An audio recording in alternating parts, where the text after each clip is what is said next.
Hello everyone, स्वागत है आप सभी का पीसीएस बाई तरुण चैनल पर। जैसे कि आप सभी को पता है कि बीपीएससी का एग्जाम आ रहा है 26 जुलाई को। अभी तक डेट यही है कि 26 जुलाई को आप सभी का एग्जाम है। उसी को ध्यान में रखते हुए केजीएस हो गया, एडुटेरिया हो गया, इन सभी की टेस्टिस को हम लगा रहे हैं। एफएलटी मतलब कि फुल टेस्ट, फुल लेंथ के टेस्ट लग रहे हैं, जो कि बहुत ही ज्यादा महत्वपूर्ण है। आज के हम टेस्ट की बात किया तो हमारा बहुत इंपॉर्टेंट होने वाला है, जो कि वेरी वेरी इंपॉर्टेंट है। तो फुल टेस्ट में हमारे क्या रहते हैं, सभी क्वेश्चन रहते हैं। इन सभी क्वेश्चनों का बहुत अच्छे से कवर जो है कीजिएगा। और मल्टीपल्स वीडियो आपकी बन रही है बीपीएससी के लिए, उसको भी आप जो है देख सकते हो, चैनल पर अपलोड है। एक चीज छोटा सा अपडेट है कि हमारा ऐप है, उसका नाम है यूपीएससी नेट। डिस्क्रिप्शन में हालांकि हमने लिंक दे दिया है। ऐप को लिंक से भी डाउनलोड कर सकते हो, या फिर आप लोग जो है प्ले स्टोर पर सर्च भी कर सकते हो यूपीएससी नेट, वहां से आपको वगैरह मिल जाता है। तो इसमें आपको कई ऑप्शन मिलते हैं। इसमें टेस्ट पास वाला ऑप्शन बहुत इंपॉर्टेंट है। केवल 49 रुपए में आप 18 ऑनलाइन टेस्ट लगा सकते हो बीपीएससी के। तो आपको टेस्ट पास के अंदर एक बार जाके जरूर देख लीजिएगा। क्वेश्चन की बात करेंगे। होम रूल लीग की गतिविधियों को मजबूती प्रदान करने के लिए 1918 में किस कांग्रेस नेता ने बिहार का दौरा किया था? होम रूल लीग की गतिविधियों को मजबूती प्रदान करने के लिए 1918 में किस कांग्रेस नेता ने बिहार का दौरा किया? तो आप कहेंगे 1918 में एनी बेसेंट के द्वारा कहाँ का बिहार का दौरा किया गया था। 1918 में बिहार का दौरा होम रूल को समर्थन या जुटाए जाने के लिए जो है 1918 में एनी बेसेंट ने क्या किया था? आप कहेंगे दौरा किया था। नेक्स्ट क्वेश्चन आता है, 17वीं सदी के मध्य में ट्रेवनियर ने बिहार के किस शहर को उत्तरी भारत का सबसे प्रसिद्ध व्यापारिक केंद्र बताया है? तो ट्रेवनियर के द्वारा बिहार के किस शहर को? तो ट्रेवनियर के द्वारा पटना शहर को रखना है। किसको? पटना शहर की बात की जाए तो सबसे प्रसिद्ध व्यापारिक केंद्र ट्रेवनियर के द्वारा बताया गया है। और ट्रेवनियर कौन था? आप सभी को पता होगा, फ्रांसीसी यात्री एवं व्यापारी था। नेक्स्ट क्वेश्चन की बात क्या है, एक तरफ कृषि जलवायु बिहार की कृषि जलवायु क्षेत्र है, दूसरा जिले है। कौन सा कृषि जलवायु क्षेत्र किस जिले से संबंधित है? जैसे यहाँ पर हम बात किया है जॉन फर्स्ट की, तो जॉन फर्स्ट जो है आपका मुजफ्फरपुर, वैशाली एवं बेगूसराय से संबंधित है। जॉन सेकंड कटिहार, सहरसा, मधेपुरा से संबंधित है। जॉन थर्ड ए शेखपुरा और मुंगेर, लखीमसराय से संबंधित है। और जॉन थर्ड वी भोजपुर, बक्सर, कैमूर, पटना से संबंधित है। आप कहेंगे सभी ऑप्शन सही है। आपका ऑप्शन यहाँ पर सी वाला बिल्कुल यहाँ पर करेक्ट हो जाएगा। नेक्स्ट क्वेश्चन आता है, उत्तर प्रदेश के कितने जिलों की सीमा बिहार से लगती है? भाई उत्तर प्रदेश के ऐसे कितने जिले हैं जो बिहार से लगते हैं? तो आप कहेंगे उत्तर प्रदेश के 7 जिलों की सीमा बिहार से लगती है। एक अगर बात की जाए तो महाराजगंज, कौन सा? महाराजगंज। दूसरा कुशीनगर, कुशीनगर।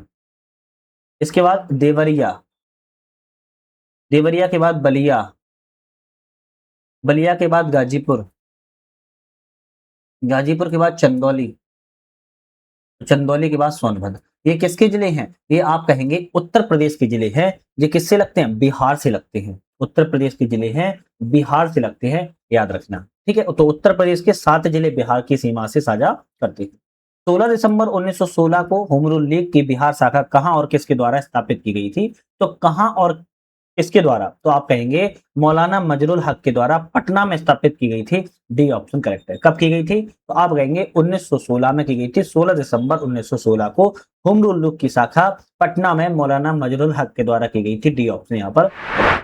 11 अगस्त 1942 को भारत छोड़ो आंदोलन के दौरान पुलिस की गोलीबारी में किस छात्र शहीद हो गया था? तो इनमें से कौन कौन से छात्र शहीद हो गए थे भारत छोड़ो आंदोलन में 11 अगस्त 1942 को पुलिस गोलीबारी में? तो ऑप्शन आपका क्या रहेगा? आप कहेंगे उमाकांत प्रसाद सिन्हा, रामानंद सिंह, सतीश प्रसाद झा, राजेंद्र सिंह, देवी पद चौधरी और जगपति कुमार। ये आपके सभी 6 के 6 व्यक्ति जो है भारत छोड़ो आंदोलन समय शहीद हो गए थे पुलिस गोलीबारी में। आप कहेंगे ऑप्शन डी वाला यहाँ पर करेक्ट रहेगा। अच्छा, एक छोटा सा अपडेट और भी है, अपडेट नहीं है, थोड़ा सा आप लोग को एक एडवाइस देना है कि जितनी भी वीडियो आप हमारे चैनल पर देखते हो, आप लोग कमेंट करते हो, मुझे बहुत प्रसन्नता होती है और कमेंट आप लोग करते भी रहिएगा।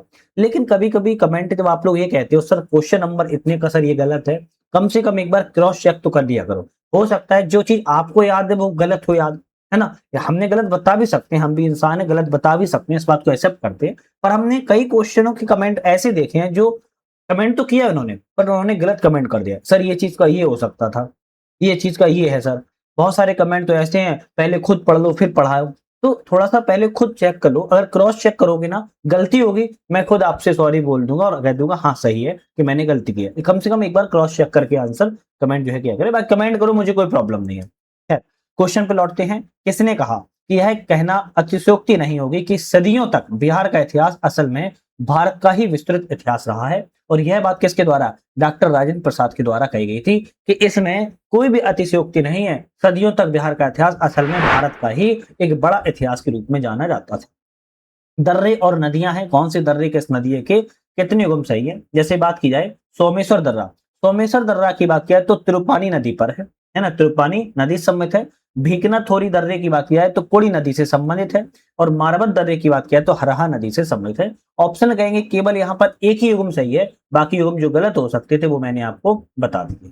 ठीक है, चलिए नेक्स्ट क्वेश्चन की तरफ बढ़ेंगे। नेक्स्ट क्वेश्चन यहाँ पर हमारा आता है, इनमें से कौन सी नदियां बूढ़ी गंडक नदी की सहायक नदियां हैं। तो बूढ़ी गंडक नदी की कौन सी सहायक नदियां हैं, तो आप कहेंगे बूढ़ी गंडक नदी से, बूढ़ी गंडक नदी से कनकई नदी, कनकई नदी संबंधित है तो आप कहेंगे नहीं। आप कहेंगे मासन नदी संबंधित है, बिल्कुल है। आप कहेंगे पंडई नदी संबंधित है, आप कहेंगे बालासन नदी संबंधित नहीं है। धनौती नदी संबंधित है, रतवा नदी नहीं है, और अंजन कोटे नदी संबंधित है। तो यहां पर आपकी बूढ़ी गंडक नदी से मासन नदी, पंडई नदी, धनौती नदी और अंजन कोटे नदी, ये आपकी सभी क्या है, बूढ़ी गंडक नदी की सहायक नदियां हैं। ये चारों आपकी बूढ़ी गंडक नदी की सहायक नदियां हैं। सी ऑप्शन यहाँ पर करेक्ट है। हालांकि बूढ़ी गंडक नदी एक ऐसी है जो उत्तरी बिहार में बहने वाली गंगा नदी की महत्वपूर्ण बाएं किनारे की सहायक नदी है। भारत नेपाल की सीमा जो है साझा करती है बूढ़ी गंडक नदी। अभी कथन कारण आता है, इनमें से कौन सा ऑप्शन सही है। बिहार में मानसून पूर्व के मौसम में आंधी तूफान एवं तेज हवाएं चलती हैं। बिल्कुल बात ठीक कही जा रही है, मानसून से पहले यहाँ पर आंधी तूफान तेज हवाएं चलती हैं। कारण है कि सतह के तेजी से गर्म होने से वायुमंडलीय स्थिरता पैदा होती है, जो कि गलत लिखा है। केवल ए ऑप्शन सही है, जबकि आर ऑप्शन यहाँ पर गलत है। सतह पर तीव्र ताप से वायुमंडलीय स्थिरता नहीं बल्कि अस्थिरता उत्पन्न हो जाती है, याद रखिएगा। चलिए नेक्स्ट क्वेश्चन आता है, निम्नलिखित में से विचार करें कितनी युग्म यहाँ पर सही है। जैसे बात की जाए राजा विशालगढ़ का किला, राजा विशालगढ़ का बात की जाए तो कहां पर है, कैमूर जिले में है क्या, नहीं। आप कहेंगे वैशाली जिले में स्थित है। गोपिका गुफा की बात की जाए तो आप कहेंगे गयाजी जिले में है, बिल्कुल करेक्ट है। और बख्तियार खान के मकबरे की बात की जाए तो आप कहेंगे यहाँ पर कहां पर है, कैमूर जिले में है। कहां पर है, कैमूर जिले में है। तो ऑप्शन कहेंगे आप पहला वाला और तीसरा वाला क्या है, गलत है। केवल एक ऑप्शन दूसरा सही है, तो आप कहेंगे केवल एक युग्म यहाँ पर करेक्ट है। चलिए नेक्स्ट क्वेश्चन तरफ बढ़ेंगे। नेक्स्ट क्वेश्चन यहाँ पर आता है, महात्मा गांधी ने 13 नवंबर 1917 को भारत में अपना पहला बुनियादी विद्यालय बिहार के किस गांव में खोला था। तो आप कहेंगे बरहवा गांव, लखन सेन के यहाँ खोला था। आपका ऑप्शन बी वाला यहाँ पर करेक्ट है ना। महात्मा गांधी ने बरहरवा लखन सेन गांव में भारत का पहला बेसिक स्कूल बुनियादी विद्यालय की जो है स्थापना की थी या खोला था। अभिकथन और कारण आता है, इनमें से कौन सा ऑप्शन गलत है। जैसे अभिकथन कहता है बिहार का उत्तरी गंगा का मैदान दक्षिणी जिलों की तुलना में कठोर चट्टानी खनिजों के मामले में अधिक समृद्ध है। क्या ये सही है, आप कहेंगे गलत लिखा है। बिहार का उत्तरी मैदान गंगा के मैदानी हिमालयी नदियां जैसी गंडक, कोसी, बागमती जैसी मोटे अनाज सॉरी मोटे जलोढ़ निक्षेपों से ढका हुआ है। कठोर चट्टान संसाधन आमतौर पर खुली प्रगति से क्रिस्टलीय रूपांतर चट्टानों से जुड़े हैं, जो कि छोटा नागपुर पठार के दक्षिणी जिलों में देखने को मिलते हैं। तो आपका ऑप्शन गलत है। कारण कहता है कि उत्तरी मैदान में मोटी जलोढ़ परतें आमतौर पर प्राचीन क्रिस्टलीय चट्टानों को ढके रहती हैं। क्या ये सही है, तो अभी हमने आपको बताया भी था सही है। तो एक कथन गलत है, जबकि आर ऑप्शन यहाँ पर करेक्ट है। डी ऑप्शन कहेंगे हम सही है। नेक्स्ट सूची 1 सूची 2 है। एक तरफ बिहार में साक्षरता श्रेणी है, दूसरी दर है। कौन सी बिहार में साक्षरता श्रेणी किससे संबंधित है। जैसे बात की जाए जैसे यहाँ पर बात की जाए शहरी पुरुषों की साक्षरता दर कितनी है, तो आप कहेंगे 82.56% है। शहरी महिला साक्षरता दर की बात किया है 70.49% है। ग्रामीण पुरुष साक्षरता दर की बात किया है 69.67% है। और ग्रामीण महिला साक्षरता दर केवल 49% है। एक दूसरे से मिले हुए हैं। आपका ऑप्शन यहाँ पर सी वाला करेक्ट हो जाएगा, सी वाला ऑप्शन करेक्ट हो जाएगा। चलिए नेक्स्ट क्वेश्चन आता है, बिहार में अनुसूचित जाति एससी के लिए आरक्षित लोकसभा निर्वाचन क्षेत्रों से संबंधित कितने ऑप्शन यहाँ पर करेक्ट है। चलिए बात की जाए बिहार की 40 लोकसभा सीटों में से 8 सीटें अनुसूचित जाति के लिए आरक्षित। क्या सही है, तो आप कहेंगे 6 सीटें आपकी अनुसूचित जाति के लिए आरक्षित हैं। कहां कहां की हैं, यह रखना है, गयाजी की हैं, गोपालगंज की हैं, गोपालगंज के अलावा आप कहेंगे हाजीपुर की हैं, हाजीपुर के अलावा कहेंगे जमुई की हैं, जमुई के साथ समस्तीपुर हैं, और समस्तीपुर के बाद आपका सासाराम। ये आपके 6 ऐसे जिले हैं जहां पर लोकसभा में 6 सीटें अनुसूचित जाति के लिए आरक्षित हैं। हाजीपुर, जमुई, सासाराम बिहार में अनुसूचित जाति लोकसभा आरक्षित क्षेत्र है। बिल्कुल ठीक बात है, मैंने बताया है, केवल दूसरा ऑप्शन सही है, पहला ऑप्शन गलत है। नेक्स्ट क्वेश्चन आता है कि माइकोराइजल संबंध मुख्य रूप से पौधों को किस प्रकार के लाभ पहुंचाते हैं। तो माइकोराइजल का संबंध जो है पौधों को किस प्रकार से लाभ पहुंचाते हैं, आप कहेंगे फास्फोरस एवं सूक्ष्म पोषक तत्वों के अवशोषण के लिए जड़ की सतह का क्षेत्रफल बढ़ाकर जो है लाभ पहुंचाते हैं। बी ऑप्शन आपका यहाँ पर करेक्ट है। नेक्स्ट क्वेश्चन आता है, जब गार्ड सेल्स पानी खोकर फूल जाती है तो स्टोमेटल पोर का क्या असर होता है। जब गार्ड सेल्स जो होती है पानी सोखकर फूल जाती है तो स्टोमेटल पोर का क्या असर पड़ता है, आप कहेंगे स्टोमेटा इसलिए खुलते हैं क्योंकि उनकी अंदर की मोटी दीवारें बाहर की ओर मुड़ती हैं, जिससे छिद्र खिंचकर खुल जाता है, इसे हम कहेंगे ये असर पड़ता है। तो डी ऑप्शन आपका करेक्ट है। mRNA के क्षार अनुक्रम के द्वारा पॉलीपेप्टाइड श्रृंखला के संश्लेषण को निर्देशित करने वाली प्रक्रिया क्या कहलाती है। तो यहां पर आप कहेंगे जो mRNA के क्षार को अनुक्रम द्वारा पॉलीपेप्टाइड श्रृंखला को संश्लेषण को निर्देशित करने वाली प्रक्रिया क्या कहलाती है। तो आपका ऑप्शन यहां पर रहेगा ट्रांसलेशन कहते हैं। क्या कहते हैं, ट्रांसलेशन कहते हैं। आपका ऑप्शन यहां पर एक जैविक प्रक्रिया होती है। ट्रांसलेशन कैसी प्रक्रिया होती है, एक जैविक प्रक्रिया होती है, याद रखना है। चलिए नेक्स्ट क्वेश्चन आता है, इनमें से कौन सा अणु पशु कोशिकाओं में अलग अलग तापमान पर कोशिका की झिल्ली की तरलता बनाए रखने के लिए जिम्मेदार है। तो इनमें से कौन कौन से पशु कोशिका में अलग अलग तापमान कोशिका झिल्ली की तरलता बनाए रखने के लिए जिम्मेदार है, आप कहेंगे कोलेस्ट्रॉल। कौन सा होता है, कोलेस्ट्रॉल होता है। बी ऑप्शन यहाँ पर करेक्ट है। नेक्स्ट क्वेश्चन आता है कि सीरम में कौन सा इम्यूनोग्लोबिन सबसे ज्यादा मात्रा में पाया जाता है।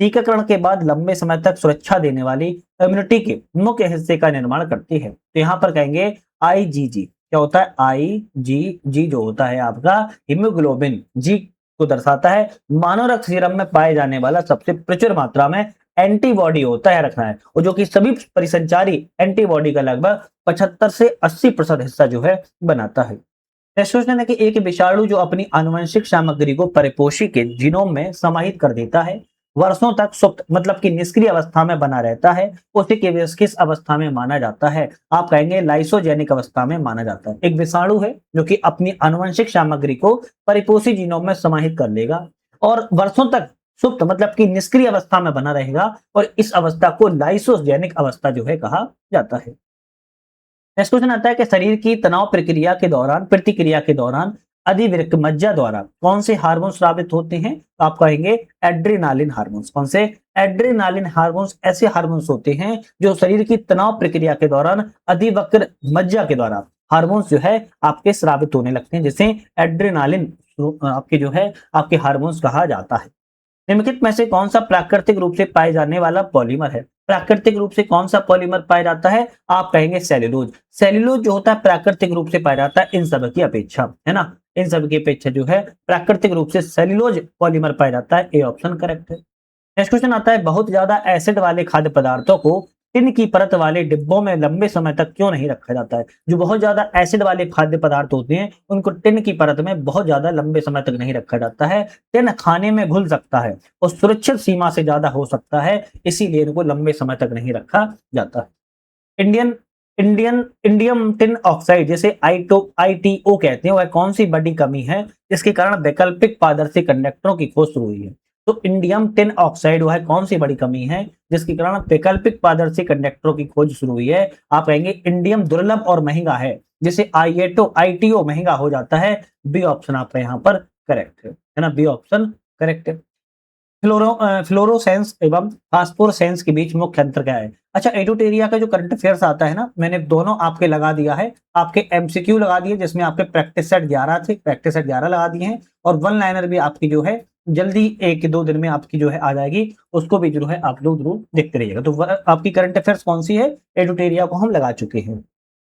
फ्लोरोसेंस एवं फास्फोरेसेंस के बीच में मुख्य अंतर क्या है, आप कहेंगे उद्दीपन स्रोत को हटाने के बाद फास्फोरेसेंस बना रहता है, जबकि फ्लोरेंस लगभग तुरंत ही बंद हो जाता है, इसे हम डी ऑप्शन कहेंगे। फ्लोरेंस एक तात्कालिक प्रक्रिया वाला पदार्थ होता है, याद रखना है। कौन सी गुण किसी पदार्थ को फ्यूज तार के रूप में इस्तेमाल के लिए उपयुक्त बनाते हैं। ऐसे कौन से पदार्थ हैं जो फ्यूज तार के रूप में इस्तेमाल के लिए उपयुक्त बनाते हैं, आप कहेंगे निम्न गलनांक एवं उच्च प्रतिरोधकता जो होती है वो आपकी उपयुक्त बनाते हैं। नेक्स्ट क्वेश्चन आता है परिपथ। परिपथ में आप कहेंगे फ्यूज तार पिघल जाने पर बल्ब क्या क्या होता है।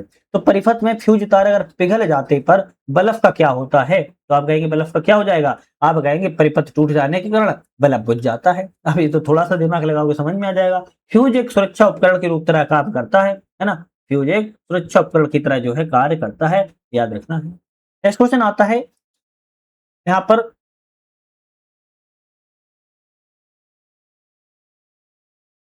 6 तथा 3 के प्रतिरोधक को 12 वोल्ट की बैटरी के साथ समानांतर क्रम में जोड़ा गया तो बैटरी से ले जाने वाली कुल धारा कितनी हो जाएगी, तो आप कहेंगे कुल धारा 6A हो जाएगी। कितना हो जाएगी, 6 एम्पियर हो जाएगी धारा। आप कहेंगे सी ऑप्शन करेक्ट है। इस जब किसी वस्तु को अवतल दर्पण की फोकस दूरी से दोगुनी दूरी पर रखा जाता है तो किस प्रकार का प्रतिबिंब बनता है। जब किसी वस्तु को अगर अवतल दर्पण की फोकस दूरी से दोगुनी दूरी पर रख दिया जाए तो किस प्रकार का प्रतिबिंब बनेगा, तो वास्तविक उल्टा और वस्तु के समान आकार का प्रतिबिंब बनेगा। बी ऑप्शन आपका करेक्ट है ना, वास्तविक उल्टा तथा वस्तु के समान आकार का प्रतिबिंब बनता है। यदि 20 किलोग्राम के एक डिब्बे की नियत ऊंचाई पर क्षैतिज दिशा में लाया जाए तो गुरुत्वाकर्षण के विरुद्ध कितना कार्य किया जाता है, तो आप कहेंगे 0 जूल कार्य किया जाएगा। कितना, भौतिकी में कार्य तभी होता है जब कोई बल किसी वस्तु को बल की दिशा में गतिमान करता है, जब यहाँ पर गुरुत्वाकर्षण के विरुद्ध कार्य है तो 0 जूल हो जाएगा।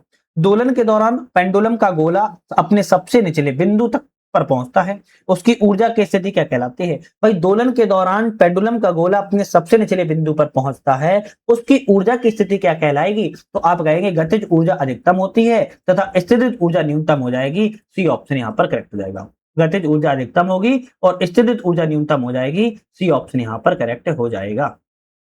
जब ध्वनि तरंग वायु से जल में प्रवेश करती हैं तो उसका कौन सा गुण बदल जाता है। कोई एक ध्वनि तरंग है और वायु से जल में प्रवेश कर रही है तो उसका कौन सा गुण बदल जाएगा, आप कहेंगे तरंग दैर्घ्य एवं वेग बदल जाएगा। कौन सा, तरंग दैर्घ्य एवं वेग बदल जाएगा।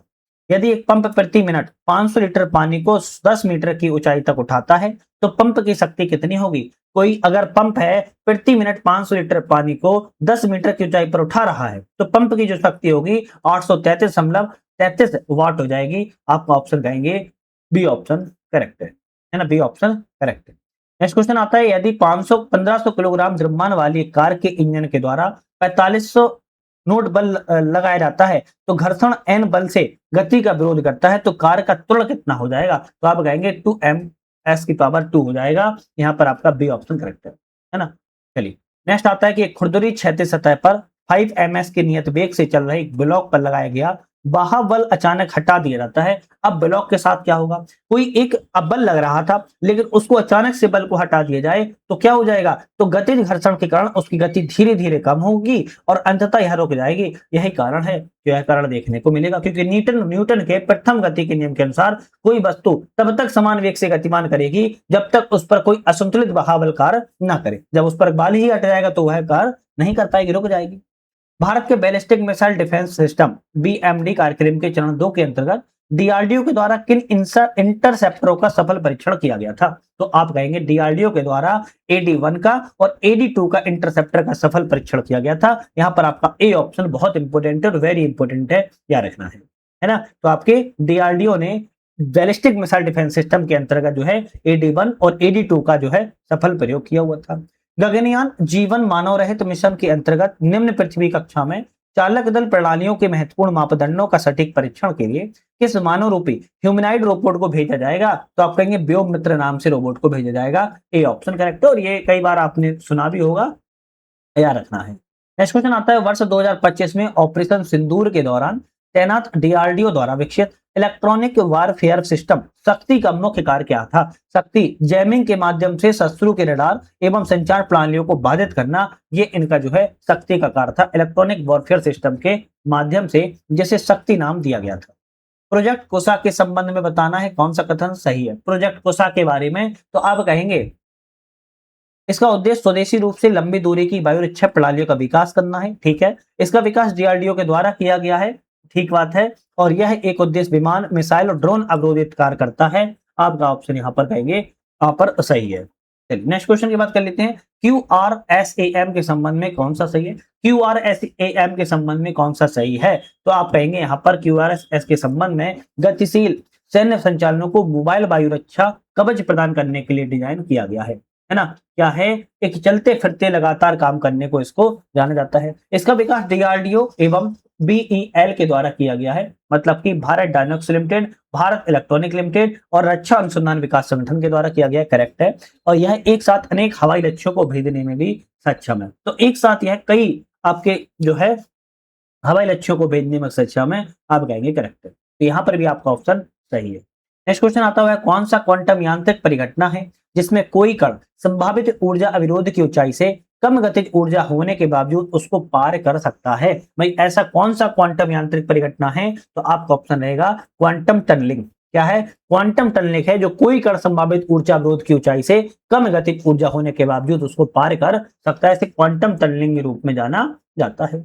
नेक्स्ट क्वेश्चन आता है कि रबर के बाल्कनीकरण की प्रक्रिया में क्या किया जाता है? रबर के वल्कनीकरण की प्रक्रिया में क्या किया जाता है? आप कहेंगे लोच और टिकाऊपन बढ़ाने के लिए सल्फर की सहायता से रबर को बहुलक श्रृंखलाओं के बीच अनुप्रस्थ बंध बनाए जाते हैं। आप कहेंगे बी ऑप्शन करेक्ट है ना। प्राकृतिक रबर कच्ची अवस्था में कई सीमाएं होती है, गर्म होने पर नरम चिपचिपी हो जाती है, ठंडा होने पर भंगुर हो जाती है, जिसके कारण जो है कार के टायरों और जूतों के तलमों जैसे रोजमर्रा उपयोग के लिए इसका उपयोग जो है किया जा सकता है।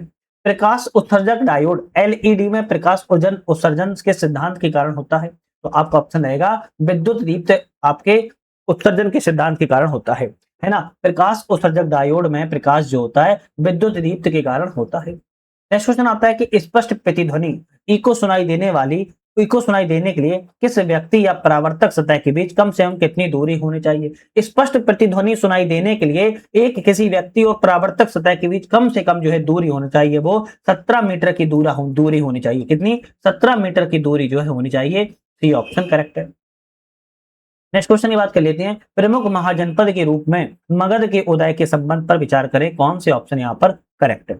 इसे पास ही मौजूद लोहे अयस्क के भंडारों में फायदा हुआ, हथियार और खेती के औजार बनाने में मदद मिली। बिल्कुल सही कह रहा है। संगठित युद्धों में बड़े पैमाने पर युद्ध हाथियों का इस्तेमाल किए जाने के लिए प्रमुख पहला राज्य था। बिल्कुल करेक्ट है। मगध में शुरुआती शासकों ने बौद्ध और जैन धर्म का विरोध किया। सत्ता की वैधता को पूरी तरह वैदिक रीति रिवाजों पर निर्भर रहा। नहीं, ये गलत लिखा है। तो महाजनपद के बारे में पहला और दूसरा सही है, जबकि तीसरा ऑप्शन गलत था। ब्राह्मणों एवं बौद्ध भिक्षुओं को कर मुक्त भूमि जिसे अग्रहार कहा जाता था देने के लिए बड़े पैमाने पर किस प्रथा राजवंश ने शुरू की थी? तो आप कहेंगे सातवाहन राजवंश के द्वारा ब्राह्मणों और बौद्ध भिक्षुओं को कर मुक्त भूमि देने के लिए बड़े पैमाने पर प्रथा की शुरुआत जो है की गई थी। संगम काल के व्यापार के संबंध पर विचार करें। यहाँ पर कौन सा ऑप्शन सही है? काली मिर्च, कपड़े, मोतियों के बदले रोमन सोने और चांदी के सिक्के तमिल राज्यों में आए हैं। बिल्कुल सही बात है। संगम साहित्य में यवन प्रिय शब्द का इस्तेमाल चीनी से आयातित रेशम के लिए किया जाता था। यमन शब्द का प्रयोग तो हुआ है लेकिन यूनानियों के द्वारा किया गया, तो ना कि चीन के द्वारा। किसके? यूनानियों के द्वारा जो है किया गया था, यूनान के द्वारा किया गया था। किसके लिए प्रयोग? रेशम के लिए नहीं, काली मिर्च के लिए किया गया था। काली मिर्च के लिए यवन प्रिय शब्द का प्रयोग किया गया था। तो दूसरा गलत है, यहाँ पर भी केवल पहला ऑप्शन आपका करेक्ट है। छोटे छोटे पॉइंट होते हैं, इनमें ही फंस जाते हैं। नेक्स्ट क्वेश्चन आता है, भारतीय दर्शन का कौन सा प्राचीन मत पूरी तरह से भौतिकवादी और नास्तिक है? तो यह मानता है कि भौतिक ब्रह्मांड केवल 4 मुख्य तत्वों पृथ्वी, जल, अग्नि और वायु से बना है। परलोक आत्मा देवी ज्ञान की सत्ता पूरी तरह से नकारता है। किसके बारे में बात की जा रही है? आप कहेंगे चार्वाक, जो लोकायत मत कहलाता है। चार्वाक कहता है नास्तिकता को अपनाता है। ब्रह्मांड केवल 4 प्रमुख तत्वों से पृथ्वी, जल, अग्नि, वायु से बना है। यह परलोक आत्मा देवी ज्ञान की सत्ता को नकारता है। किसके बारे में? चार्वाक, लोकायत दर्शन के बारे में बात यहाँ पर की गई है।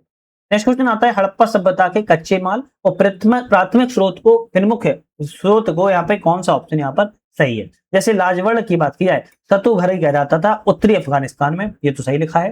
कास्ट की बात की जाए तो कास्ट आपका लोथल से गलत है। ताबा बदखा ये भी गलत है। सेलखड़ी रेती दिखाना ये भी गलत। तो यहाँ पर कौन सा ऑप्शन सही है पूछा था, तो आप कहेंगे लाजवर्ण जो था शोत्रघई उत्तरी अफगानिस्तान से संबंधित रहा है। केवल ए ऑप्शन आपका यहाँ पर सही है। अच्छा, आप मुझे बताएंगे खेतड़ी से किस चीज के? तो आपके खेतड़ी से ताबा मिला हुआ है। खेतड़ी से ताबे के भंडार मिले हुए, याद रखना है ना। तो इसी तरह कई जगह से कई अलग अलग चीजों को प्राप्त हुआ है। कौन सा विकल्प उत्तर वैदिक काल में वाजपेयी यज्ञ के लिए राजनीतिक महत्व का सर्वाधिक उपयुक्त वर्णन करता है? तो उत्तर वैदिक काल में जो वाजपेयी यज्ञ था वो राजनीतिक के बारे में कौन सा यहाँ पर महत्वपूर्ण तथ्य है? शाही सत्ता की नवीनीकरण का प्रतीक रथ दौड़ होता था, जिसे वाजपेयी यज्ञ कहा जाता था, है ना, जिसे वाजपेयी यज्ञ कहा जाता था। यज्ञ भी अलग अलग तरीके के होते थे, आप सभी को पता होगा, जिसमें से वाजपेयी यज्ञ रथ प्रतीक के रूप में जाना जाता था, जो है घोड़ा को दौड़ होती थी। हर्ष के शासनकाल में आर्थिक स्थिति के बारे में कौन सा कथन सही है?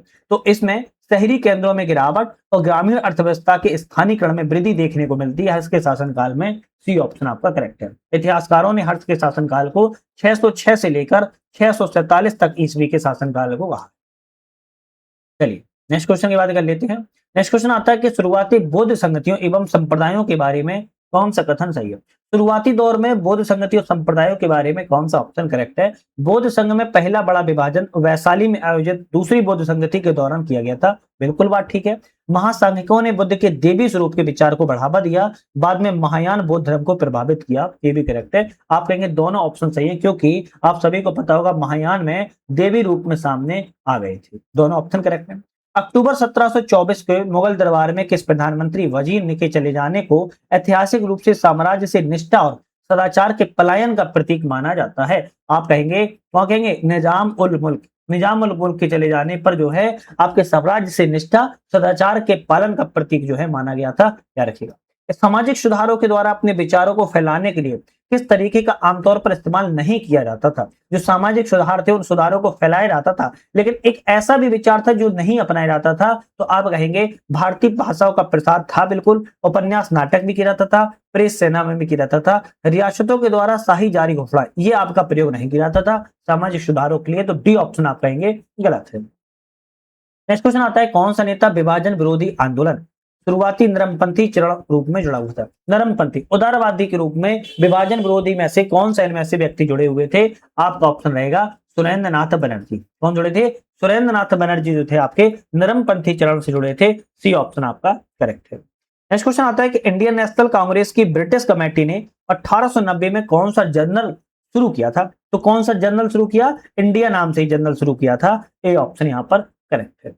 विलियम बेंटिंग ने प्रांतीय अपील और सर्किट न्यायालयों को कब समाप्त किया? तो विलियम बेंटिंग के द्वारा जो प्रांतीय अपील और सर्किट न्यायालय थे इसको समाप्त 1831 में किया था।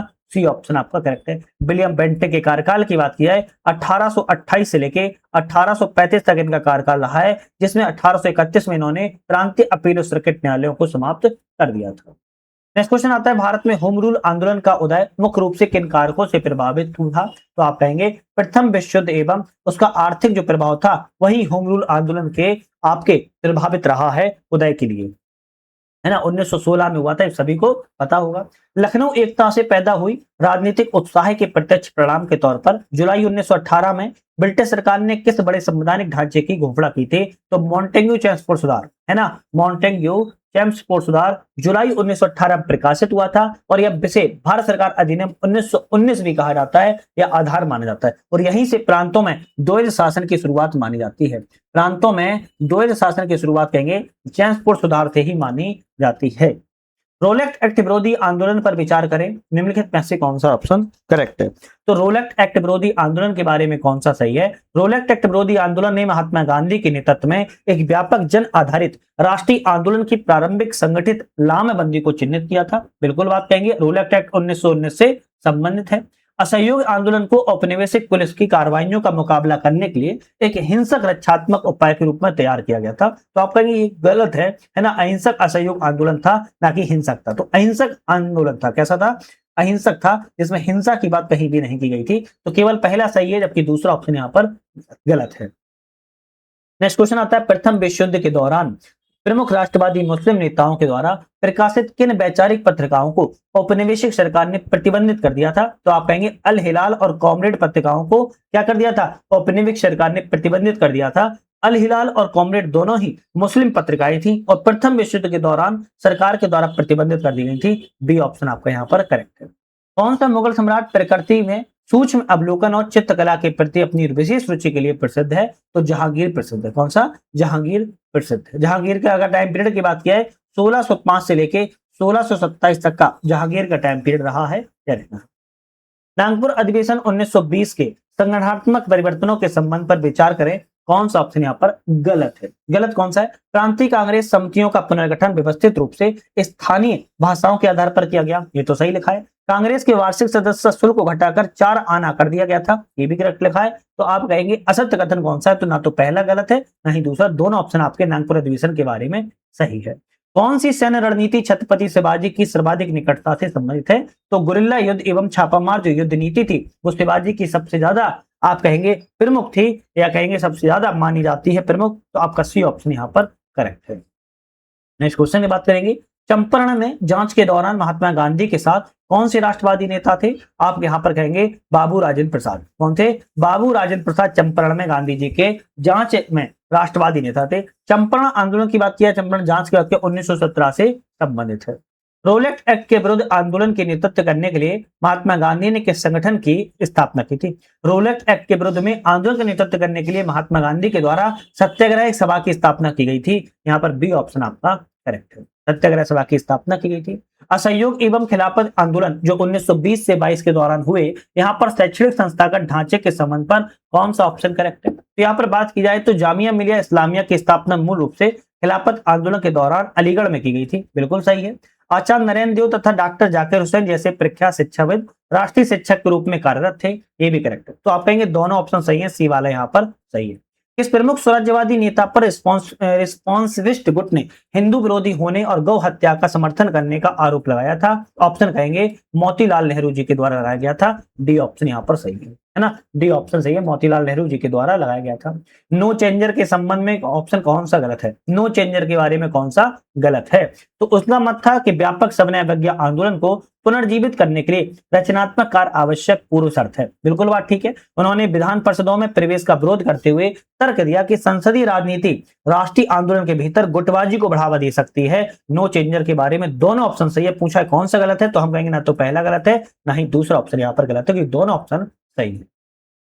द्वैध शासन के अंतर्गत प्रांतीय वित्तीय प्रशासन के संबंध पर विचार करें, कौन सा सही है? द्वैध शासन के अंतर्गत कौन सही है? भारत सरकार अधिनियम 1919 के अंतर्गत सभी व्यय विभागों के लिए साथ साथ पूर्ण वित्तीय नियंत्रण हस्तांतरित कर दिया गया। हस्तांतरित नहीं किया गया था बल्कि आरक्षित किया गया था। क्या किया गया था? आरक्षित किया गया था, तो गलत हो गया। प्रांतीय गवर्नर के पास प्रांत के पूर्ण स्वतंत्र नियंत्रण था, अरे भाई ये भी गलत है, पूर्ण नियंत्रण नहीं था। तो ऑप्शन कहेंगे ना तो पहला सही है ना ही दूसरा सही है, डी रहेगा, दोनों ऑप्शन गलत है।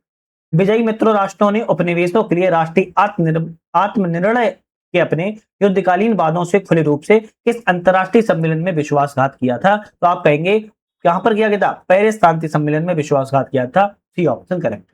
अगस्त 1928 में आयोजित प्रथम अखिल बंग छात्र सम्मेलन की अध्यक्षता किस राष्ट्रवादी नेता ने की? तो 1928 में प्रथम अखिल बंग छात्र सम्मेलन की जो अध्यक्षता है, तो आप कहेंगे यहाँ पर जवाहरलाल नेहरू जी के द्वारा राष्ट्रवादी नेता ने की थी। जवाहरलाल नेहरू ने अगस्त 1928 में कलकत्ता में अखिल बंगाल छात्र सम्मेलन की अध्यक्षता को किया था। नेक्स्ट क्वेश्चन आता है, साम्राज्यिक शक्तियों के वितरण के संबंध पर विचार करें, कौन सा ऑप्शन यहाँ पर गलत है? कौन सा ऑप्शन गलत है बात की जा रही है? तो नव स्थापित केंद्रीय द्विसदनीय विधानमंडल को गवर्नर जनरल पर पूर्ण संवैधानिक नियंत्रण प्राप्त था, नहीं, गलत लिखा है। केंद्रीय सरकार को सभी प्रांतीय सरकारों पर पूर्णतः प्रतिबंधित नियंत्रण प्राप्त था, ये भी गलत है। तो ऑप्शन कहेंगे दोनों ही ऑप्शन भैया यहाँ पर गलत है, याद रखिएगा। नेक्स्ट क्वेश्चन आता है कि मार्च 1929 में मेरठ षड्यंत्र मामले के अंतर्गत सरकार के द्वारा 3 अंग्रेजों सहित कितने प्रमुख ट्रेड यूनियन और साम्यवादी नेताओं को गिरफ्तार किया गया था?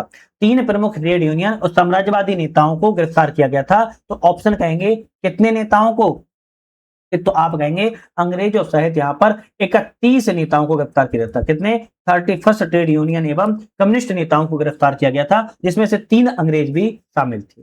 लक्षद्वीप समूह के बारे में विचार करें, कौन सा ऑप्शन करेक्ट है? लक्षद्वीप समूह के बारे में कौन सा सही है? तो इसमें अरब सागर के 36 द्वीप शामिल हैं और 10 पर आबादी निवास करती है, बिल्कुल सही लिखा है। मिनिकॉय द्वीप से 8 डिग्री चैनल के द्वारा अलग होता है और पहाड़ नदियां यहाँ पर नहीं है। गलत, सही है गलत है? तो आप कहेंगे मुख्य लक्षद्वीप मिनिकॉय से 9 डिग्री चैनल से अलग होता है, ना कि 8 डिग्री चैनल से। तो 9 डिग्री चैनल से अलग होता है, तो आपका ऑप्शन कहेंगे दूसरा गलत है, केवल पहला ऑप्शन यहाँ पर सही था। नेक्स्ट क्वेश्चन आता है कि मध्य हिमालय की ऊंचाई चोटियों में कौन सी ऊंचाई सम्मिलित जो है नहीं है? कौन सी ऊंचाई सही नहीं है? तो ऑप्शन कहेंगे अन्नपूर्णा 8078 मीटर है, करेक्ट है। मनालू आप कहेंगे 8154 मीटर है, सही है। गोसाईनाथ 7722 मीटर, ये आपकी गलत है। धौलागिरी 8172 मीटर सही है। तो गोसाईनाथ की अगर बात की जाए कितनी है? गोसाईनाथ की अगर बात किया है तो आप कहेंगे गोसाईनाथ जो है 8014 मीटर है, ना कि आपकी 7722 मीटर है। तो आप कहेंगे सी ऑप्शन यहाँ पर आपका गलत है। कौन सा? सी ऑप्शन आपका गलत है। चलिए नेक्स्ट क्वेश्चन की बात की जाए, अभिकथन कारण है इनमें से कौन सा अभिकथन कारण सही है? बात की जाए 22 दिसंबर को उत्तरी गोलार्ध में साल का सबसे छोटा दिन और सबसे लंबी रात होती है। क्या सही है? आप कहेंगे बिल्कुल बात ठीक है। 22 दिसंबर को कहां पर? उत्तरी गोलार्ध में बात की जा रही है कि उत्तरी गोलार्ध में वर्ष का सबसे छोटा दिन होता है, लंबी रातें सबसे ज्यादा होती हैं क्योंकि सूर्य से दूर झुका होता है और उत्तरी गोलार्ध एक छोटे हिस्से में को ही सूर्य का प्रकाश प्राप्त होता है। कारण कहता है इस तारीख को सूरज की सीधी किरणें कर्क रेखा पर पड़ती हैं और उत्तरी गोलार्ध का बड़ा हिस्सा प्रकाशमान रहता है। अभी हमने बताया कि भैया दूर रहता है तो प्रकाश कैसे हो सकता है? तो कथन सही है आपका, कारण गलत है। आप ए ऑप्शन पे टिकलाएंगे, ए सही है, आर गलत है। ठीक है, चलिए नेक्स्ट क्वेश्चन आता है, पृथ्वी के मेंटल के संबंध पर विचार करें, कौन सा सही है? पृथ्वी के मेंटल के बारे में बात करना है, विचार करना है, कौन सा सही है? मेंटल पृथ्वी के आयतन का लगभग 84% और द्रव्यमान का 67% है, हिस्सा है, बिल्कुल सही कह रहा है। दूसरा कहता है मेंटल के प्रमुख घटक सिलिकॉन एवं मैग्नीशियम पाए जाते हैं, जिससे बिल्कुल ठीक बात है, दूसरा भी सही है। और यहाँ पर तीसरा कहता है मेंटल का घनत्व क्रिस्ट की तुलना में अधिक होता है, 3.3 से 5.4 जो है आपके बीच पाया जाता है। आप कहेंगे करेक्ट। यहाँ पर आपका तीनों जब ऑप्शन सही है तो डी ऑप्शन पर हम टिक करेंगे। इनमें से दुनिया की छत किसे कहा जाता है? भाई दुनिया की छत किसे कहा जाता है, इसका आंसर आप मुझे कमेंट करके बताएंगे, हम नहीं बताने वाले। इसका आंसर कमेंट करके आप कहेंगे हिंदू कुश पर्वतमाला, काराकोरम पर्वतमाला, पामीर का पठार, दक्कन के पठार में से दुनिया की छत किसे कहा जाता है? अब इसका आंसर अगर आप लोग नहीं दे पाए तो आप लोगों को मैं कह देता हूं बीपीएससी देने मत जाओ, एग्जाम में फिर आप पास नहीं हो पाओगे, क्योंकि यही नहीं पता है तो फिर आप लोग मत जाओ देने, है ना। इसको कमेंट करके जरूर बताना है।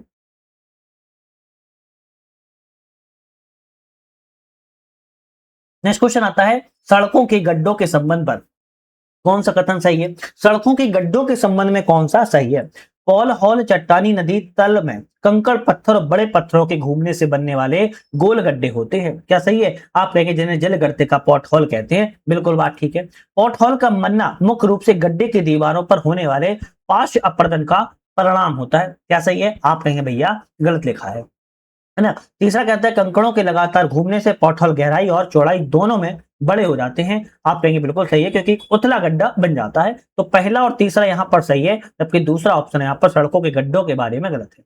क्रेटियस जो शब्द है लेटिन शब्द क्रेटा से लिया गया है, जिसका अर्थ क्या होता है? जिसका अर्थ होता है चाक। क्या होता है? क्रेटियस शब्द जो है लेटिन शब्द क्रेटा से लिया गया, जिसका चाक होता है, यार खड़िया भी कहते हैं, चाक क्या खड़िया भी कहा जाता है। अब खड़िया बहुत सारे लोगों ने नहीं सुना होगा, तो चाक से याद कर लीजिए। ठीक है, चलिए नेक्स्ट क्वेश्चन आता है कि नवानुवर्ती एवं प्रत्यानुवर्ती नदियों के संबंध पर कौन सा ऑप्शन गलत है? नवानुवर्तु एवं प्रत्यानुवर्तु नदियों के बारे में कौन सा ऑप्शन गलत है? तो कही जा रही है कि नवनानु नदियां अनुगामी धाराओं की दिशा में बहती हैं और प्रत्यानुवर्ती नदियां विपरीत दिशा में बहती है, बिल्कुल बात ठीक कही जा रही है। नवनानु नदियां कटाव वक्र के चक्र की शुरुआत में बनी पुरानी संरचनाएं हैं, जबकि प्रत्यानु नदियां बाद में विकसित होती हैं। गलत लिखा है, उल्टा लिख दिया है। तो आप कहेंगे यहाँ पर जो है गलत कौन सा है? दूसरा वाला गलत है, पहला वाला सही था। दक्षिणी दोलन के संबंध पर विचार करें, किस क्षेत्र में वायुमंडलीय परिसंचरण के स्थानांतरण से संबंधित है? तो दक्षिणी दोलन की बात की जा रही है, दक्षिणी प्रशांत महासागर से संबंधित है। डी ऑप्शन आपका यहाँ पर करेक्ट है।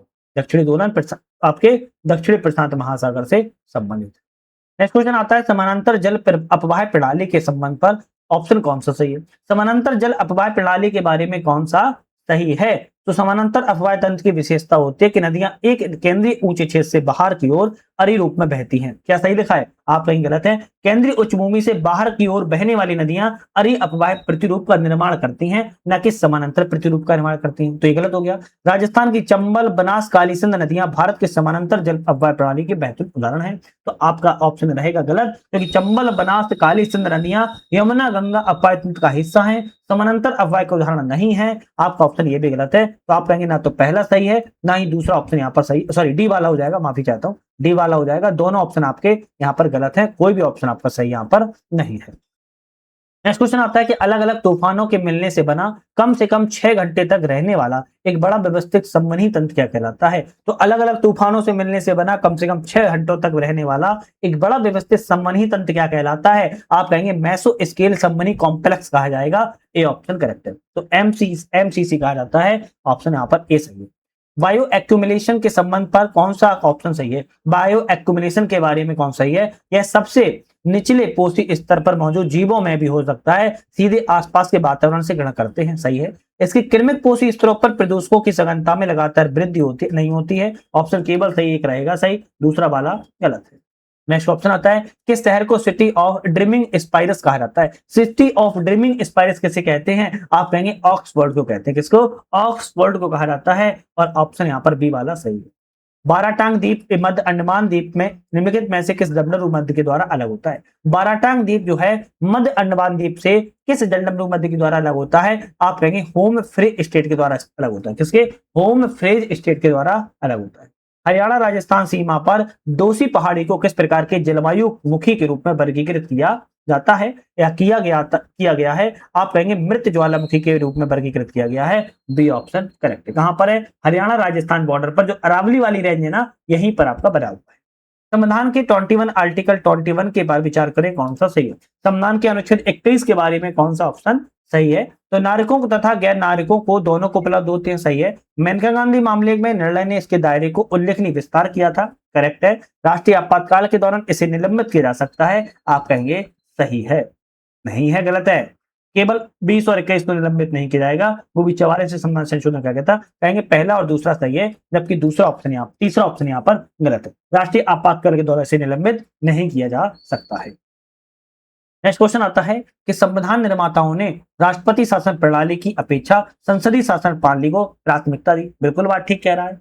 दूसरा ऑप्शन कहता है संसदीय शासन प्रणाली राष्ट्रपति शासन प्रणाली की तुलना में अधिक स्तर, अरे नहीं, अधिक स्तर कहां होती है? अस्तर होती है, तो केवल ए ऑप्शन सही है, परंतु आर ऑप्शन यहाँ पर गलत है। चलिए नेक्स्ट क्वेश्चन की बात की जाए, राष्ट्रपति के महाभियोग तथा पदों की शर्तों के संबंध पर विचार करें, कौन सा सही है? तो राष्ट्रपति की महाभियोग और पदों की शर्तों के बारे में सही। राष्ट्रपति पर संविधान के उल्लंघन पर महाभियोग चलाया जा सकता है, बिल्कुल ठीक कह रहा है। महाभियोग का आरोप संसद के किसी भी सदन के द्वारा लगाया जा सकता है, ये भी ठीक है। संसद के मनोनीत सदस्य महाभियोग की प्रक्रिया में भाग नहीं ले सकते, बिल्कुल ले सकते हैं, क्यों नहीं लेंगे, है ना, ये आपसे गलत लिखा है, तो केवल पहला दूसरा सही है, तीसरा ऑप्शन गलत है। भारत के सर्वोच्च न्यायालय के संबंध पर कौन सा ऑप्शन सही है? सर्वोच्च न्यायालय के बारे में कौन सा सही है? वर्तमान स्वीकृत न्यायिक शक्ति में भारत के मुख्य न्यायाधीश 33 अन्य न्यायाधीश शामिल हैं, तो आप कहेंगे बिल्कुल ठीक है। दूसरा कहता है किसी न्यायाधीश को राष्ट्रपति मंत्रिपरिषद की सलाह से पद पर हटा सकता है, तो आप कहेंगे गलत है ना। मंत्रिपरिषद की सलाह पर कैसे हटाया जा सकता है? उसकी एक प्रक्रिया होती है, उस पद के द्वारा केवल सिद्ध एवं कदाचार अक्षमता के आधार पर ही हटाया जाता है, गलत लिखा है। सर्वोच्च न्यायालय के न्यायाधीशों के वेतन का भुगतान भारत की संचित निधि पर भारित होता है, बिल्कुल ठीक है। तो पहला और तीसरा यहाँ पर सही है, जबकि दूसरा ऑप्शन यहाँ पर गलत था। किसी राज्य की विधानसभा के द्वारा विधान परिषद के सर्जन अथवा अनुमूलन के लिए संशोधित करने के लिए किस प्रकार के बहुमत की आवश्यकता होती है? कोई विधानसभा है, उस विधानसभा में विधान परिषद के सर्जन एवं अनुमूलन की बात की जाती है, तो किस प्रकार की बहुमत की आवश्यकता होती है? तो अनुच्छेद 169 में अंतर्गत निर्दिष्ट विशेष बहुमत की आवश्यकता होनी चाहिए, सी ऑप्शन आपका सही है, तो आर्टिकल 169 के तहत। नेक्स्ट क्वेश्चन आता है कि भारत के संविधान का कौन सा अनुच्छेद संसद को ऐसे नए राज्यों को संघ में सम्मिलित करने, स्थापित करने स्पष्ट अधिकार प्रदान करता है जो पहले भारत के संघ का हिस्सा नहीं थे? तो आर्टिकल 2 की बात यहां पर की जा रही है। कौन से? आर्टिकल 2 की बात यहां पर की गई है, जो राज्यों को संघ में शामिल करने और स्थापित करने के सामने बात करता है। भारत के सर्वोच्च न्यायालय ने किस ऐतिहासिक निर्णय के माध्यम से आर्टिकल 29 में अमेरिकी सिद्धांत विधि के सम्यक प्रक्रिया के सार को समाहित किया हुआ है? तो आप कहेंगे केशवानंद भारती मामले में नहीं किया था, बल्कि मेनका गांधी भारती मामले में कहा गया है। तो मेनका गांधी मामले में जो है आपके अमेरिकी सिद्धांत विधि के सम्यक प्रक्रिया का अपनाया गया है। जनहित याचिका PIL के बारे में कौन सा कथन सही? जनहित याचिका PIL के बारे में, इसे किसी जनहितैषी व्यक्ति के द्वारा वंचित या असहाय वर्ग की ओर से दायर किया जा सकता है, बिल्कुल ठीक है। इसे लोकस स्टैंडी वाद दायर करने का अधिकार पारंपरिक सिद्धांत को शिथिल करती है, ये भी करेक्ट है। इसे केवल सर्वोच्च न्यायालय में ही दायर किया जा सकता है, ये गलत है। सर्वोच्च न्यायालय में नहीं, बल्कि आर्टिकल 21 के 32 के तहत सर्वोच्च न्यायालय में, और आपके आर्टिकल 226 के तहत आपके हाई कोर्ट में भी किया जा सकता है, दोनों ही जगह किया जा सकता है। तो केवल पहला दूसरा सही है, तीसरा ऑप्शन यहाँ पर गलत है। अनुच्छेद 312 के अंतर्गत नई अखिल भारतीय सेवाओं के सर्जन को लिए 2/3 बहुमत से प्रस्ताव सदन में पारित होना आवश्यक है। राज्यसभा में सदन में पारित होना चाहिए अखिल भारतीय सेवाओं के लिए, तभी वह माना जाता है। नेक्स्ट क्वेश्चन आता है, भारत के संविधान के प्रावधानों के अंतर्गत राज्यसभा में राज्यों के असमान प्रतिनिधित्व को एकात्मक विशेषता क्यों माना जाता है? क्यों एकात्मक विशेषता माना जाएगा? क्योंकि राज्यसभा में सीटों का आवंटन राज्यों की समानता की बजाय उनकी जनसंख्या के आधार पर किया जाता है, इसीलिए एकात्मक विशेषता को माना जाता है। 100 ऑप्शन यहाँ पर कंप्लीट हो गए। 101 की बात कर रहे हैं, 50 क्वेश्चन और बाकी है। क्वेश्चन आता है, जनमत को आकार देने में समकालीन भारतीय चुनावों की कौन सी विशेषता प्रमुख रूप से उभर कर सामने आई? तो जनमत को आकार देने में समकालीन भारतीय चुनावों की विशेषता कौन सी सामने आई है? आप कहेंगे इलेक्ट्रॉनिक एवं सोशल मीडिया की बढ़ती भूमिका सबसे ज्यादा सामने आई है। बी ऑप्शन आपका यहाँ पर करेक्ट है।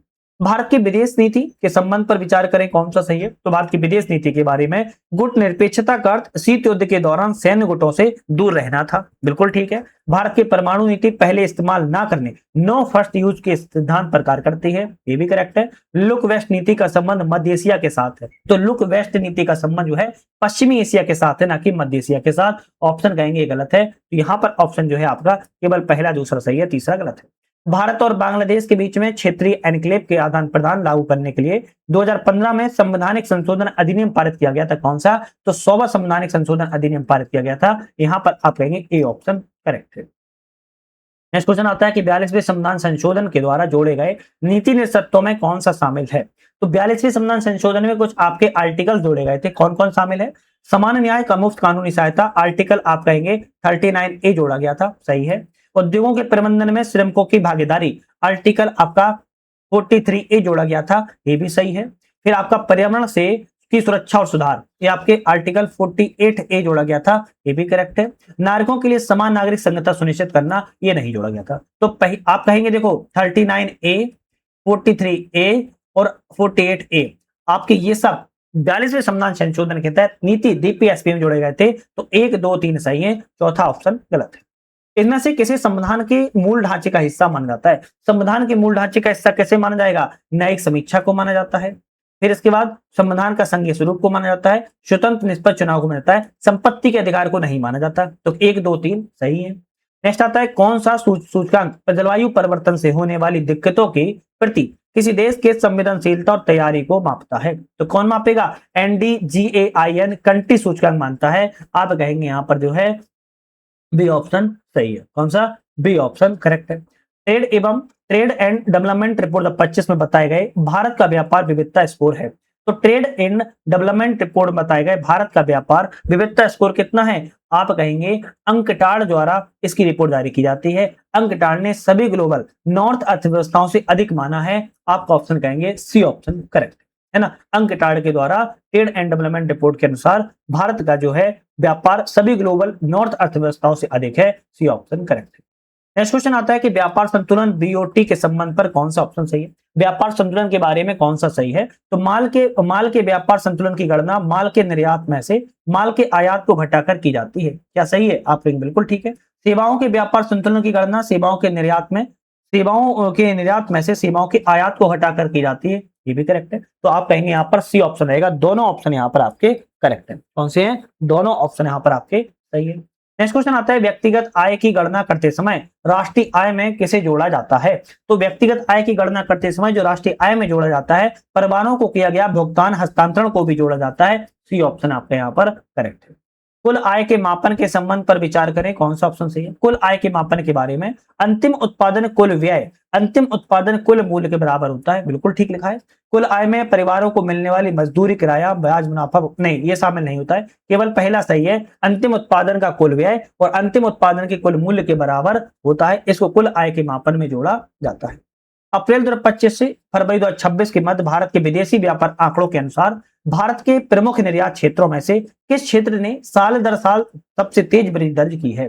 सबसे साल दर साल जो तेज वृद्धि है, इलेक्ट्रॉनिक क्षेत्र ने सबसे ज्यादा वृद्धि की है। सी ऑप्शन करेक्ट है। नेक्स्ट क्वेश्चन आता है, भारत के कृषि ऋण इकोसिस्टम में किसान ऋण पोर्टल KRP मुख्य उद्देश्य क्या है? भारत के कृषि ऋण इकोसिस्टम में किसान ऋण पोर्टल का मुख्य उद्देश्य क्या है? आप कहेंगे KCC लोन, ब्याज सब्सिडी के दावों, लोन चुकाने रिकॉल की रियल टाइम ट्रैकिंग डिजिटल माध्यम से करना किसान ऋण पोर्टल का उद्देश्य है।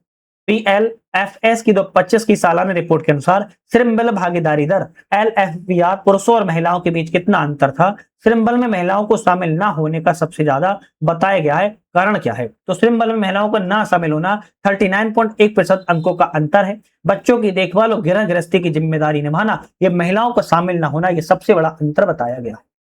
फर्म के सप्लाई कर्व के बारे में कौन सा ऑप्शन गलत है? फर्म के सप्लाई कर्व के बारे में कौन सा ऑप्शन यहाँ पर गलत है? फर्म का सप्लाई कर्व अलग अलग मार्केट कीमतों पर सेलर्स के सबसे अच्छे रिस्पॉन्स को दिखाता है, ये तो सही लिखा है। अर्थशास्त्र में सप्लाई कर्व बनाते समय मात्रा को लंबवत अक्ष पर और कीमत को क्षैतिज अक्ष पर मापा जाता है, ये आपका गलत लिखा है ना। मात्रा को क्षैतिज अक्ष पर और कीमत को ऊर्ध्वाधर अक्ष पर मापा जाता है, ये सही होता। कौन सा गलत है? केवल दूसरा ऑप्शन यहाँ पर गलत है। चलिए नेक्स्ट क्वेश्चन की बात कर लेते हैं। नेक्स्ट क्वेश्चन आता है घटती सीमांत उत्पादकता के नियम के बारे में कौन सा सही है? घटती सीमांत उत्पादकता के नियम के बारे में कौन सा सही है? अन्य इनपुट को स्थिर रखते हुए किसी वेरिएबल इनपुट की अन्य इकाइयों को जोड़ने से अंततः उसका सीमांत उत्पादकता कम हो जाता है, बिल्कुल सही है। यह नियम उस बिंदु की पहचान करने में मदद करता है जहां अतिरिक्त इनपुट का इस्तेमाल कम कुशल और अलाभकारी हो जाता है, दोनों सही है। आप कहेंगे सी हो जाएगा, दोनों ऑप्शन यहाँ पर सही है। किसे डिजिटल हेल्थ इंडिकेटर माना जाता है? डिजिटल हेल्थ इंडिकेटर किसे माना जाता है? आप कहेंगे वयस्क साक्षरता दर को माना जाता है। वयस्क साक्षरता दर को डिजिटल हेल्थ इंडिकेटर के रूप में माना जाता है। UNCTAD की ट्रेड एंड डेवलपमेंट रिपोर्ट 25 के अनुसार ट्रेड पार्टनर में अंकटाड की रिपोर्ट के अनुसार विविधता वाले मामले में ग्लोबल साउथ की अर्थव्यवस्था में भारत की रैंक कितनी है? तो भारत की रैंक जो है आपकी तीसरे नंबर की है। कौन सा है? अंकटाड की व्यापार विकास रिपोर्ट के अनुसार भारत की जो रैंक है वो तीसरे नंबर की है, चीन और यूएई के बाद। किसकी? चीन और यूएई के बाद भारत जो है तीसरे नंबर पर है। आपका ऑप्शन लगाएंगे सी वाला करेक्ट। नेक्स्ट क्वेश्चन आता है भारत के सीमेंट उद्योग के स्थान निर्धारण और उत्पादन अर्थशास्त्र को प्रभावित करने वाली संरचनात्मक बाधा क्या होती है? सीमेंट का आयतन अधिक और मूल्य से भार अनुपात कम होने के कारण इसका परिवहन महंगा पड़ता है, इसलिए उत्पादन इकाइयां प्रायः चूना पत्थर के भंडारों के निकट स्थापित की जाती हैं। बी ऑप्शन आपका यहाँ पर बिल्कुल परफेक्टली सही है।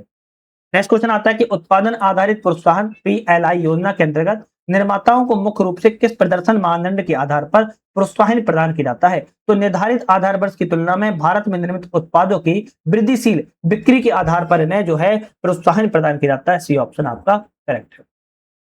कौन सा विकल्प द्विगणित गणना की समस्या सर्वश्रेष्ठ की व्याख्या करता है? आप कहेंगे अंतिम वस्तुओं के साथ मध्यवर्ती वस्तुओं के मूल्य को भी जोड़कर गणना करना, यह आपके सर्वश्रेष्ठ व्याख्या का प्रदर्शन करता है।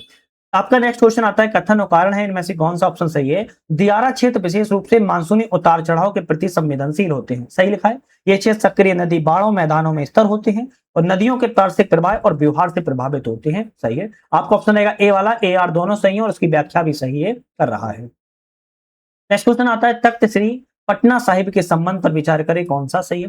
तख्त श्री पटना साहिब के संबंध में कौन सा करेक्ट है? तो विचार किया है वर्तमान गुरुद्वारे के विकास में महाराजा रणजीत सिंह का महत्वपूर्ण योगदान रहा है, सही है। गुरुद्वारा अकाल तख्त के बाद सिख धर्म के सबसे पवित्र तख्तों में से एक माना जाता है, ये भी करेक्ट है। गुरुद्वारे की वास्तुकला मुगल शैली के तत्वों पर प्रभाव दिखाई देती है, ये भी करेक्ट। तो आप कहेंगे तीनों ऑप्शन सही है, तो आप कहेंगे डी वाला करेक्ट है।